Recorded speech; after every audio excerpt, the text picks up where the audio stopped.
চট্টগ্রাম শিক্ষা বোর্ডে পাবলিক পরীক্ষার ফলাফল জালিয়াতি সহ নানা অনিয়মের সুষ্ঠু তদন্ত এবং দোষীদের দৃষ্টান্তমূলক শাস্তি দাবি জানিয়েছে মুক্তিযোদ্ধাদের কয়েকটি সংগঠন।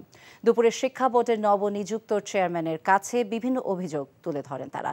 এ সময় বাংলাদেশ মুক্তি সংগ্রাম এবং গবেষণা কেন্দ্র ট্রাস্টের চেয়ারম্যান ডাক্তার মাহফুজুর রহমানের নেতৃত্বে মুক্তিযোদ্ধা এবং তাদের সন্তানেরা চট্টগ্রাম শিক্ষা বোর্ডের চেয়ারম্যান প্রফেসর রেজাউল করিমের হাতে স্মারকলিপি তুলে দেন।